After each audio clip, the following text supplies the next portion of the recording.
दिल्ली में शरद यादव की पार्टी है एलजेडी का आरजेडी में हुआ विलय। शरद यादव ने कहा विपक्ष की मजबूती जरूरी, तेजस्वी पर भी जताया भरोसा। मोतिहारी में झोलाछाप डॉक्टर ने ली महिला की जान, परिजनों ने चिकित्सक पर लगाया शराब पीकर इलाज करने का आरोप। घटना के बाद डॉक्टर फरार। मधेपुरा और भागलपुर में कई लोगों की संदिग्ध हालत में मौत, कई का इलाज जारी। जहरीली शराब से मौत की आशंका।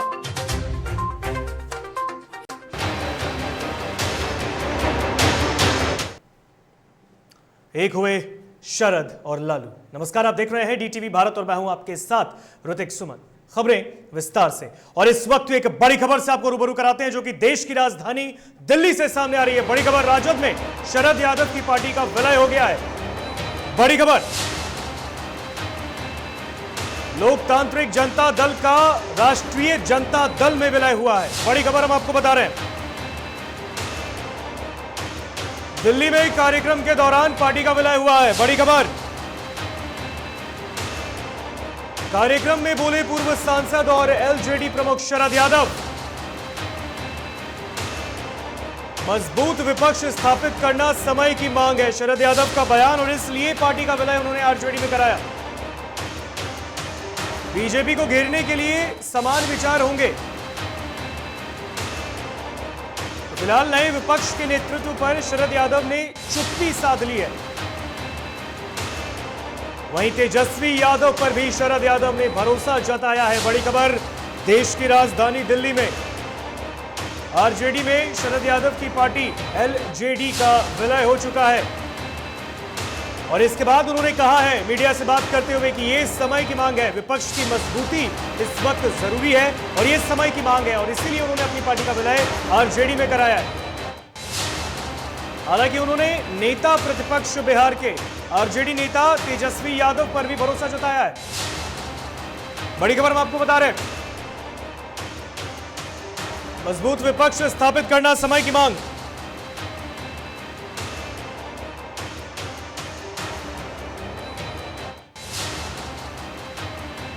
बड़ी खबर इस वक्त की आ रही है, आरजेडी में विलय हो गया है, और इस खबर पर बातचीत के लिए हमारे साथ लाइव चैट पर जुड़े हुए हैं हमारे सहयोगी उत्कर्ष। उत्कर्ष, दिल्ली में एलजेडी का आरजेडी में विलय, राजनीतिक वनवास झेल रहे शरद यादव ने पार्टी का विलय करा दिया। बिल्कुल ऋतिक, देखिए एलजेडी का विलय जो है वो आज राजद में हो गया है, जहां पर नेता प्रतिपक्ष तेजस्वी यादव भी मौजूद थे और वहीं शरद यादव भी।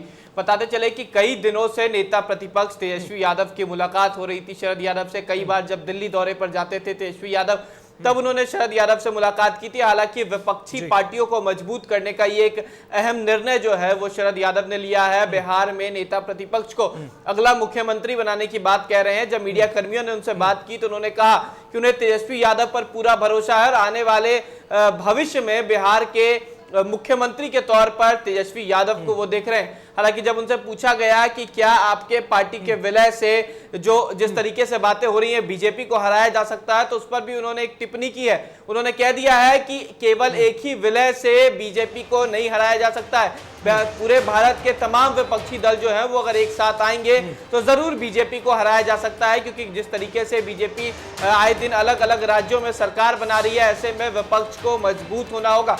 हालांकि कौन सा चेहरा विपक्ष में आएगा, शरद यादव की बात करें, रहने वाले मध्य प्रदेश में, लेकिन बिहार की राजनीति में एक अलग ही नाम शरद यादव का रहने वाला है। और सबसे बड़ी बात, लोकसभा पहुंचे 7 बार मधेपुरा से, और इस वक्त जो मौजूदा हालात उनकी पार्टी की थी, शरद यादव की खुद की थी, पूर्व में केंद्रीय मंत्री भी रह चुके हैं मंत्रिमंडल में, और इस वक्त हालांकि ऐसा नहीं लगता कि उनके पास कोई चारा नहीं बचा था, और इसलिए अब आरजेडी में उन्होंने अपनी पार्टी का विलय कराया। क्योंकि अगर बात करें तो कई सालों पहले जब वो राजद के राष्ट्रीय अध्यक्ष के पद पर कई बार लालू यादव और शरद यादव के नाम पर भी घमासान हुए थे, याद होगा आपको। बिल्कुल ऋतिक, देखिए जिस तरीके से जिस तरीके से शरद यादव ने कई बार मंत्री पद का भी शपथ लिया है, तो कई बार सांसद भी रहे हैं। हालांकि जिस तरीके से बिहार में उनका एक रुतबा था वो जरूर खत्म हो गया है। एक समय यह भी था जब जेडीयू के राष्ट्रीय अध्यक्ष हुआ करते थे, लेकिन जिस समय जेडीयू और राजद का गठबंधन हुआ था, उसके बाद जब अलग हुए थे तो कहीं ना कहीं उस समय उनके स्वर डगमगाए थे, और उन्होंने पहले कह दिया था कि अगर बीजेपी और जेडीयू फिर से एक साथ आती है तो वो पार्टी छोड़ देंगे, और उसके बाद ही उन्होंने पार्टी को अलग कर लिया था अपने से और एक नई पार्टी बना ली थी। हालांकि जिस भरोसे पे तेजस्वी यादव के साथ वो आ रहे हैं, संभवतः यह है कि तेजस्वी यादव उनको एक बड़ा पायदान दे सकते हैं, हालांकि बिहार के नेतृत्व में नहीं लेकिन केंद्र नेतृत्व में दे सकते हैं, यानी कि राज्यसभा भेजने की बातें जो आ रही है। एक सवाल का जवाब दीजिए उत्कर्ष, एक सवाल का जवाब दीजिए। इस वक्त जो मौजूदा राजनीतिक स्थिति उनकी रही है, अगर चिलचिलाती गर्मी की बात करें तो क्या लगता है इस विलय के बाद शरद ऋतु फिर से आएगी उनके लिए? बिल्कुल ऋतिक, देखिए फिलहाल उनके तो शरद ऋतु जरूर आएगी, क्योंकि केवल उन्हीं को राजनीति नहीं करनी है, उनकी जो बेटी है वो भी राजनीति में काफी ज्यादा सक्रिय हो रही है। ऐसे में राज्यसभा से मनोनीत हो सकते हैं और आने वाले समय में बिहार में जब चुनाव होगा तब उनकी जो बेटी है वो भी चुनाव लड़ सकती है। ऋतिक बिल्कुल, उनकी बेटी भी है जो कि चुनाव लड़ सकते हैं, लेकिन बात करें अभी इस वक्त की, लालू यादव के भी बेहद खास राजनीतिक दोस्त माने जाते हैं शरद यादव। हालांकि याद होगा आपको जब जेडीयू के वो राष्ट्रीय अध्यक्ष थे, उस वक्त जब वो एनडीए से बाहर नीतीश कुमार हुए थे, उन्होंने राष्ट्रीय अध्यक्ष का पद छोड़ दिया था, सीधा वो महागठबंधन में शामिल हो गए। तो कहीं ना कहीं एक उठापटक राजनीतिक करियर उनका रहा है, लेकिन इस वक्त उनको भी एक लगता है आपको कि एक मौका, क्योंकि उनके अगर जनता परिवार की बात करें, जो उनके एलजेडी परिवार की बात है, तो जो कि बिखरा हुआ था वो इस विलय के बाद से एकजुट होगा। बिल्कुल ऋतिक, देखिए जिस तरीके से वो कई बार राजनीतिक सरगर्मियों में रहे हैं, कई बार राजनीतिक बदलाव जो हुआ है उनकी वजह से भी हुआ है। जेडीयू से जब वो अलग हुए थे तब वो राजद में चले आए थे, हालांकि फिर से उन्होंने पार्टी भी बनाई थी, महागठबंधन में थे। अब देखिए लालू प्रसाद यादव जब जेल से बाहर आए थे, रांची रिम्स से दिल्ली गए थे, तो हमने ये भी देखा है कि लालू यादव खुद शरद यादव से मिलने गए थे, यानी कि शरद यादव का कितना बड़ा कद है बिहार में ये आप सोच सकते हैं, क्योंकि राजद सुप्रीमो लालू प्रसाद यादव का खुद भी कोई बड़ा कद है, बिहार के मुख्यमंत्री रह चुके हैं। ऐसे में अगर शरद यादव से मिलने जाते हैं तो कहीं ना कहीं एक जरूर राजनीतिक बातें हो सकती हैं, और ऐसे में देखिए वो राजनीतिक बातें भी साफ हो गई।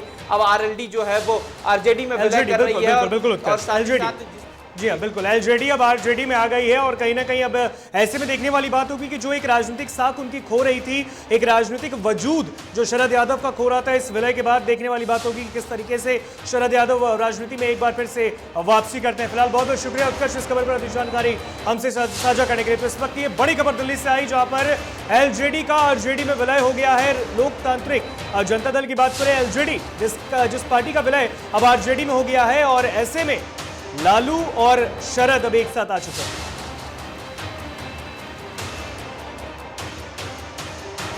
अब आपको वो बयान सुनाते हैं शरद यादव का, पूर्व केंद्रीय मंत्री का, कि इस विलय के बाद उन्होंने क्या कुछ कहा है। जरा ये बयान दिल्ली में उनका सुनिए। ऐसा लगता है कि ये विलय करके आप बीजेपी को हरा पाएंगे आगामी चुनाव में? नहीं, ये पूरे देश भर के अपोजिशन को एक होने के बाद ही हरा सकते हैं। अकेले कोई एक पार्टी नहीं हरा सकती। एक व्यापक एकता हम कदम उठाना था तो हमने कदम उठा दिया। कितना भरोसा है आपको तेजस्वी यादव पे? कितना भरोसा है आपको?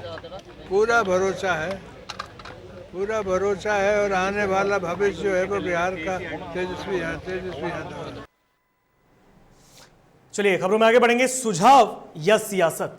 और दरअसल अगर बात करें तो बिहार में शराबबंदी कानून में संशोधन को लेकर विपक्ष नीतीश सरकार पर सवाल खड़े कर रहा है, हमलावर है। संशोधन की प्रति सभी विधानसभा सदस्यों को पढ़ने दी गई है, और इस पर प्रतिक्रिया देते हुए कांग्रेस के प्रवक्ता राजेश राठौर ने कहा है कि संशोधन की प्रतियां सिर्फ विधायकों के पढ़ने से शराबबंदी सफल नहीं होगी। मुख्यमंत्री नीतीश कुमार को आने वाले अपने सभी विधायकों से सुझाव लेना चाहिए, तभी यह सफल हो सकता है। ये उनकी अपनी सोच है। पुलिस भी अकारण जनता को परेशान कर रही है, सीएम को इसे समझना चाहिए। तो कांग्रेस के प्रवक्ता राजेश राठौर ने एक प्रतिक्रिया देते हुए कहा है कि जिस तरीके से तमाम विधानसभा सदस्यों को, माननीय विधायकों को जो प्रतियां सौंपी गई है शराबबंदी में संशोधन को लेकर, इससे बेहतर यह होगा कि मुख्यमंत्री नीतीश कुमार अपने तमाम विधायकों को एकजुट करके उनसे सुझाव लें शराबबंदी को लेकर, तभी यह सफल हो पाएगा, क्योंकि पुलिस भी अकारण जनता को परेशान कर रही है। शराबबंदी को लेकर नया कानून पास किया जा रहा है, इसके लिए विधानसभा में भी कानून को पास करने की जो कवायद है वो शुरू कर दी गई है, क्या कहेंगे? माननीय हम मुख्यमंत्री से आग्रह करेंगे कि शराबबंदी कानून में जो संशोधन कर रहे हैं और जो ड्राफ्ट मात्र 4 अधिकारियों के मिलके जो बनवाए हैं और एमएलए को पढ़ने के लिए दिए हैं, उससे ज़्यादा अच्छा होता कि माननीय मुख्यमंत्री अपने तमाम एमएलए से शराबबंदी के पे सुझाव लेते, क्योंकि उनका लगाव सीधे क्षेत्र से होता है, गांव से होता है, जिला से होता है, तब प्रदेश तक आता है। तो एमएलए की सुझाव से, एमएलए के सहमति से अगर शराबबंदी कानून में संशोधन हुआ तो नीतीश कुमार जी का सपना भी सफल होगा कि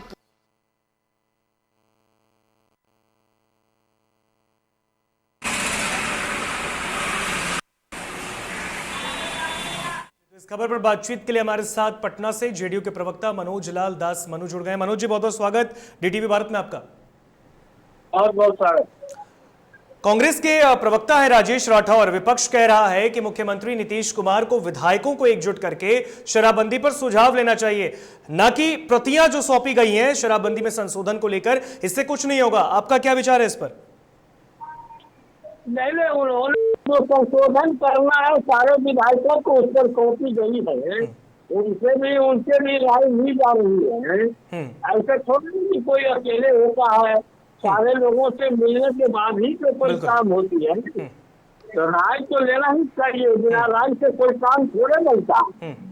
ऑल पार्टी मीटिंग का जिक्र कर रहे हैं मनोज जी कि ऑल पार्टी मीटिंग जरूरी है। मुख्यमंत्री नीतीश कुमार व्यस्त दिख रहे हैं, लेकिन शराबबंदी को अगर सफल बनाना है तो सब विधायकों को एक साथ बैठाइए, उन्हीं के विधायक हैं, और सबसे सुझाव लीजिए बारी बारी। क्या ये संभव है? लगता है नहीं, अकेले तो कोई काम ही नहीं है। जब शराबबंदी लागू हुई थी तो उस समय भी सभी विधायकों की सभी पार्टियों के लोगों के साथ मीटिंग चल रही थी। मीटिंग हुई, उसके बाद लागू हुआ। या सब कुछ होगा तो उस पर भी मुख्यमंत्री जी संज्ञान में लेंगे, उस पर भी मीटिंग होगी, कोई ना कोई निर्णय लिया जाएगा। लेकिन अगर देखा जाए मनोज जी, लगातार विपक्ष हमला भी कर रहा है कि बिहार में शराबबंदी तो मुख्यमंत्री कहते हैं, लेकिन जहरीली शराब से कई मौतें हो रही है। अगर बात करें तो भागलपुर के बांका में भी अगर देखें, इधर मधेपुरा में भी देखें तो शराब से मौत की आशंका जताई जा रही है, संदिग्ध हालत में मौतें हुई हैं। विपक्ष का कहना है कि मुख्यमंत्री और उनकी सरकार शराबबंदी को लेकर सीरियस नहीं है। देखिए, केवल मुख्यमंत्री जी के कहने से या कोई कानून बनता है, उस कानून को पालन करने का सभी लोगों का अधिकार होता है।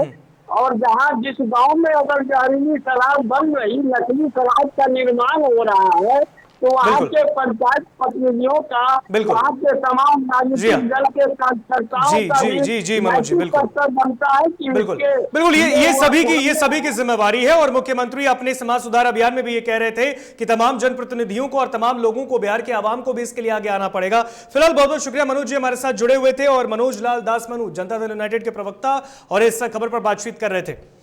तो कांग्रेस के प्रवक्ता राजेश राठौर का सुझाव है, उन्होंने सुझाव दिया है कि इसको लेकर जो प्रतियां सौंपी गई है शराबबंदी में संशोधन को लेकर तमाम विधानसभा के सदस्यों को, इससे बेहतर यह होगा कि तमाम विधायकों को मुख्यमंत्री नीतीश कुमार उनको एक साथ बिठाकर सबसे सुझाव शराबबंदी पर लेकर रहे, तभी कहीं ना कहीं इसे सफल किया जा सकता है। क्योंकि आए दिन अगर बात करें तो शराब से, जहरीली शराब से लोगों की मौतें हो रही हैं।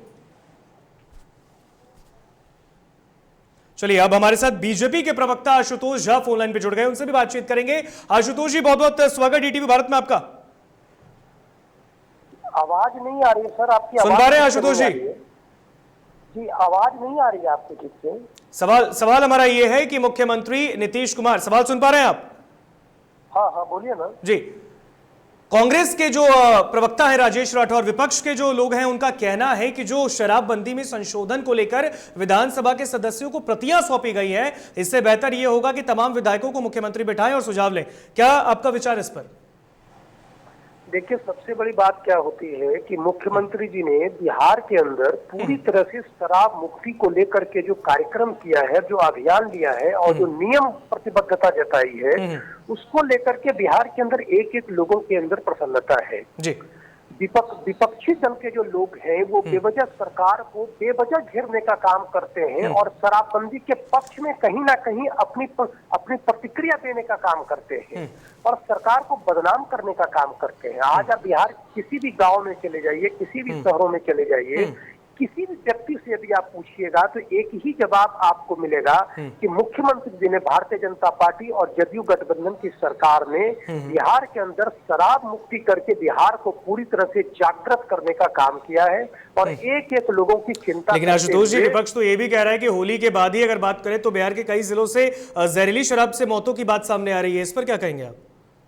देखिए, सबसे बड़ी बात है, विपक्ष की बातों पर हम कोई गंभीरता से नहीं लेते हैं कि विपक्ष की किसी भी बातों को बिहार, लेकिन मौतों को तो गंभीरता से लेंगे ना सर। विपक्ष की किसी भी बातों को बिहार की जनता गंभीरता से नहीं लेती है। चलिए, सबसे बड़ी बात क्या है, आप शराबबंदी के पक्ष की बात और विपक्ष की जहाँ तक बात है तो शराबबंदी को बंद करके बिहार की जनता के साथ बहुत बिल्कुल आशुतोष जी, काम मुख्यमंत्री जी ने किया है। बिल्कुल। बिल्कुल आशुतोष जी, बहुत बहुत शुक्रिया इस खबर पर अधिक जानकारी साझा करने के लिए। तो हमारे साथ भारतीय जनता पार्टी के प्रवक्ता आशुतोष झा फोन लाइन पे जुड़ रहे थे और इस खबर पर अपनी प्रतिक्रिया साझा कर रहे थे। हालांकि उनका कहना है कि हम विपक्ष की बातों को गंभीरता से नहीं लेते, लेकिन जो जहरीली शराब से मौतों की बात सामने आ रही है, इसे सरकार को गंभीरता से लेने की जरूरत है, क्योंकि हर एक आवाम मुख्यमंत्री के लिए ही है।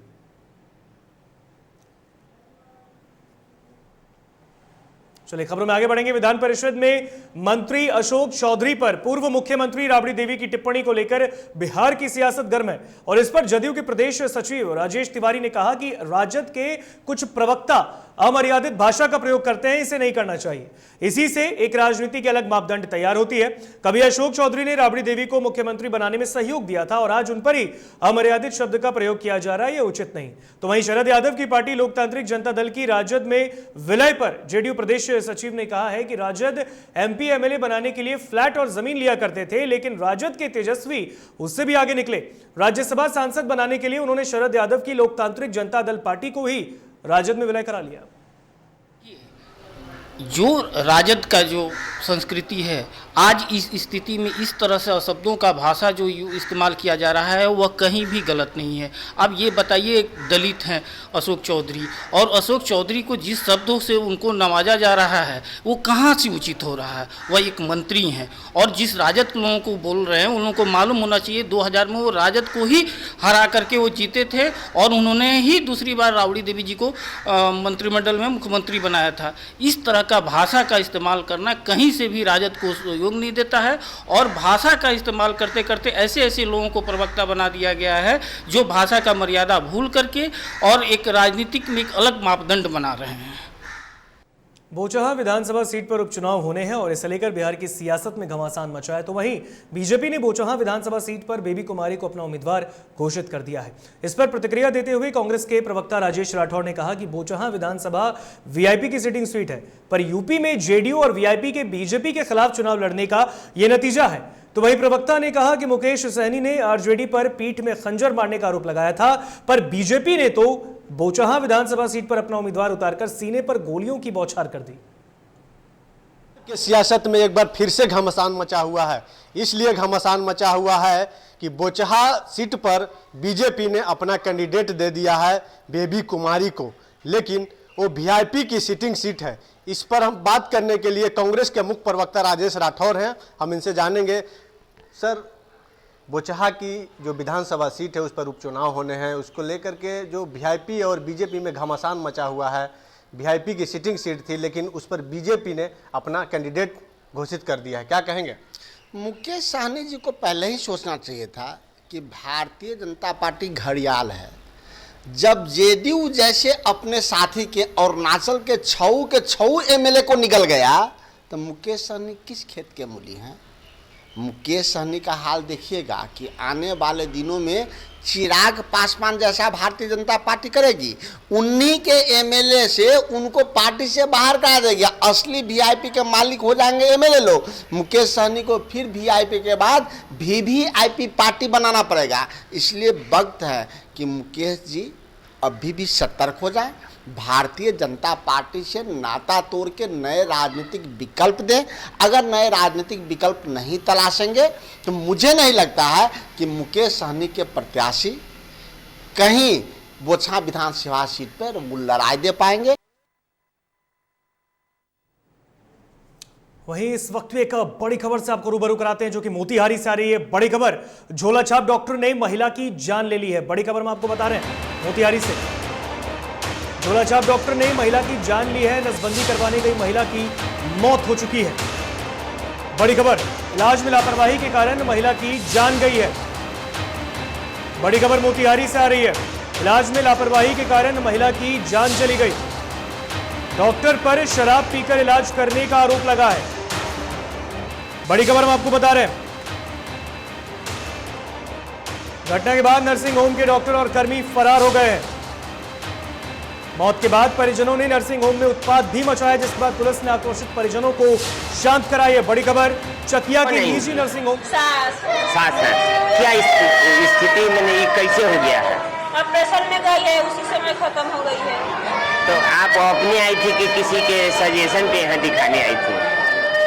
नहीं थे, दोनों आदमी अपने आई है। और मियाँ बीवी लोग अपने हॉस्पिटल में आया था। दारू के नशा में ऑपरेशन किया है। मरीज का ऑपरेशन तीन को बचा है। ऑपरेशन छोटा ऑपरेशन करके इन लोग मियाँ भी आया है। तीन को बचा है। समय देख कर गई। पेशेंट आपकी कौन है? और इस वक्त एक बड़ी खबर बांका से आ रही है, भागलपुर के, जहां पर 7 लोगों की संदिग्ध परिस्थितियों में मौत हो गई है। बड़ी खबर बांका से, जहां 7 लोगों की संदिग्ध परिस्थिति में मौत हुई है। कई लोगों का अस्पताल में इलाज भी जारी है। बड़ी खबर, कई लोगों का अस्पताल में इलाज जारी। जहरीली शराब से मौत की आशंका। यह जहरीली शराब का कहर एक बार फिर बिहार में। जहरीली शराब से हालांकि मौत की आधिकारिक पुष्टि नहीं की गई है। बड़ी खबर हम आपको बता रहे हैं बांका से।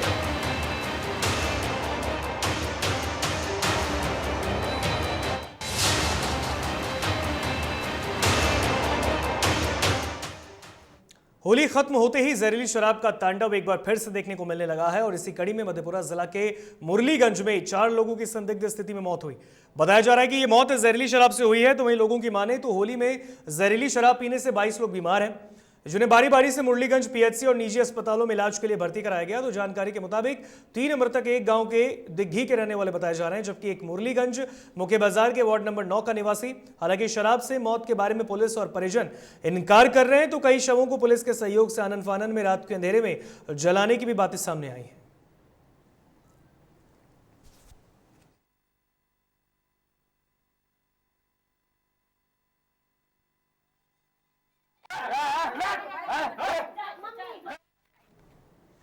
अब रुक करेंगे उत्तर प्रदेश का, जहां पर अमरोहा के घंगा दरवाजा में 2 पक्षों के बीच हुए विवाद में डीएमएसपी ने घटनास्थल का निरीक्षण किया है। जानकारी के मुताबिक होली के दिन हिंदू समाज के लोगों ने डीजे पर आएंगे तो योगी नाम के गाने पर ही डांस किया, जिसका मुस्लिम समाज के लोगों ने विरोध जताया। इसके बाद दोनों ओर से पत्थरबाजी हुई और इसमें कई लोग घायल होने की भी सूचना मिली। मामले में पुलिस ने 3 लोगों को हिरासत में लिया है। घटनास्थल का डीएम और एसपी ने आज जायजा भी लिया। फिलहाल मामले की जांच चल रही है। के बाद तत्काल पुलिस ने कार्रवाई की थी। जो डीजे म्यूजिक की आवाज़ को कम करने को लेकर विवाद हुआ था, जिसमें कुछ पीछे 2 से ईंटें फेंकी गई थी। तत्काल मौके से ही 3 लोगों को अरेस्ट कर लिया गया था, मुकदमा दर्ज किया गया। एक और अरेस्ट करके 4 लोगों को जेल भेज दिया गया। बाकी वीडियो से चेहरे पहचाने जा रहे हैं। मामले में 4 गिरफ्तारी हो चुकी है और जो वीडियो फुटेज है उसको देखते हुए आइडेंटिफाई किए जा रहे हैं और लोग आइडेंटिफाई हुए हैं और उनकी हम लोग गिरफ्तारी करने का प्रयास कर रहे हैं। जल्दी गिरफ्तार हो जाएंगे और पूरी शांत व्यवस्था बनी हुई है और निगरानी ड्रोन से भी हो रही है। फोर्स की हमारी फ्लैग मार्च कर रही है। वहीं मेरठ के मुंडाली में युवक को धारदार हथियार से मौत के घाट उतार दिया गया और अपराधी मौके से फरार हो गए।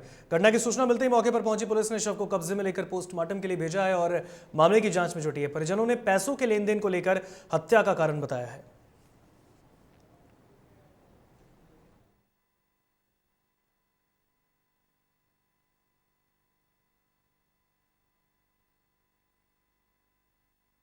मेरा छोटा भाई है, वो सुबह यहाँ क्या नाम भगवानपुर दूध लेने आता है। सुबह 4:30 बजे निकलता है रोज़ाना और वो दूध लेने के लिए आया। तो बाद में हमें ये पता चला है कि यहाँ पे जो है किसी ने बताया फ़ोन करके कि उसके डिब्बे वगैरह पड़े हैं और यहाँ आके हमने देखा तो यहाँ पे डंडा पड़ा है जो उसके लगा मारा होगा किसी ने। क्षेत्र मुंडाली में सतपाल उर्फ कलवा निवासी गुलामल नामक व्यक्ति की कुछ लोगों के द्वारा लाठी डंडों से उन धारदार हथियारों से हत्या कर दी गई है। जो मृतक के भाई हैं उनके द्वारा बताया गया है कि विशाल नामक एक व्यक्ति है, उसको उस पक्ष को 60,000 रुपये इन्होंने दिए थे, जिसके कारण दोनों पक्षों में।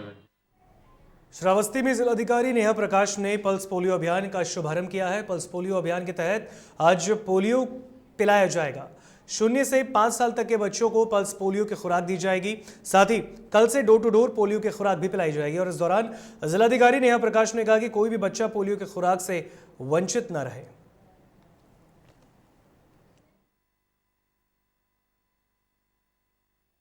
पल्स पोलियो अभियान का इनॉग्रेशन किया है।